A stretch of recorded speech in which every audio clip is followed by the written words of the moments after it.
It just takes a few crazy people with the right amount of resources to come and create a crisis. Major Shah is also with us. Major Shah, there have been long-standing problems, and pretty much every part of the country, every individual in a free country has long-standing problems. We have long-standing problems in every part of the country. But now, when we see so rapidly the number of weapons, the sophistication of the attacks, the kind of arson which has been happening, and the kind of incidents which I know have snowballed now, but the genesis, the root, almost seems very suspicious. Right, Rishabh. Rishabh, you mentioned about the arms and ammunition. So I will tell you on July 14th, there was a very high-profile webinar where many experts from the Northeast were called who had served in the Northeast. And I was invited to chair one of the talks over there. I was chairing one of the sessions. There, Patricia, I'll quote Patricia Mukim, Padma Shri Patricia Mukim, she got Padma Shri in 2000, who lives from the Northeast, in the Northeast, in fact. She mentioned, and I'm quoting her, she mentioned about Lieutenant General Consul Himalaya Singh, who's from Manipur itself. He said, when society is so well armed, conflict is inevitable. She has quoted that in an article, a very, very popular article she written for a journal. Now, she reported in that the regional media reported that at that time earlier, that 1,040 arms and 13,601 ammunition, 230 bombs of different kinds were recovered till date. That was the report initial. I'll come to it further. Then there was another report which said that 6 lakh bullets and around 3,000 weapons, they were still being held by the warring communities in the conflict zone.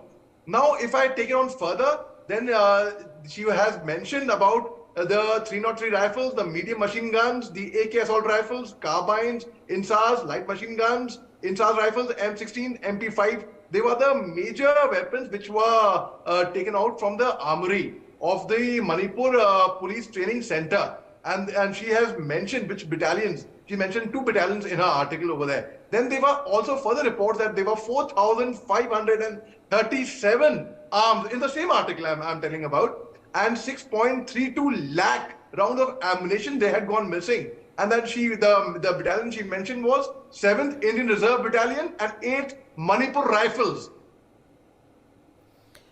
They were all located in Imphal. In fact, so now the very fact is so much armed ammunition, and quoting again from the article, again from the webinar, which I happen to have chaired on a session I chaired on 14th, that the very fact is when there are so many weapons in society, like there are a lot of underground factions over there, Rishabh, like there is the Cookie factions has signed a SU agreement, the suspension of operations, like a ceasefire. So that was where one key is held with the government official and one key is held with the underground commander. And it's, in fact, I had the honor of interviewing Patricia Mukim a few days back. In fact, I had the honor of interviewing Lieutenant General Consul Himalaya Singh as well. And what I gathered from both the inputs was this again, that, you know, they have their underground factions of the Maiti section right now, which are not in SU agreement. Like there's KYKL, Kangla Yaman Kanna Lop, there's PLA People Liberation Army, there's ULF, there's Nation Liberation Front, and there are other factions like Pulse, which is a smaller, Okay, so the parts of the country. I just, quickly, General Major Shah, quickly, 30 seconds. Right. Rishabh, we have a border with Myanmar of 398 kilometers, right? Which is a very porous border. It's not fenced because it's actually practically impossible to fence that border. And even if we fence it, we need to man that border thereafter.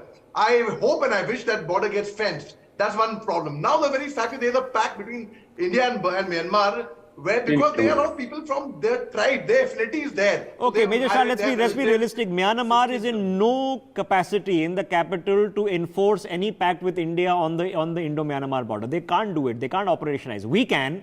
So we'll have to sign the official part, but the operationalization, policing of it will have to be done. Sure. Okay, let me complete this quickly. So there is a pact of 16 kilometers. One can go deep inside from Myanmar. Yes. They come into India 16 kilometers. Indians can go into Myanmar 16 kilometers with the permission of the Gaon Buda, the village Sarpanch, the village Panchayat, the head of the village.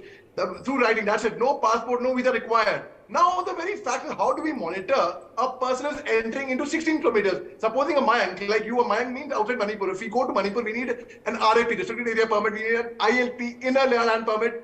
We would need that. But how can you monitor a person's coming in or coming going? My premise here is this, and I'm going to end it on that. We'll come back for these conversations because obviously It's going to require a lot lengthy conversation.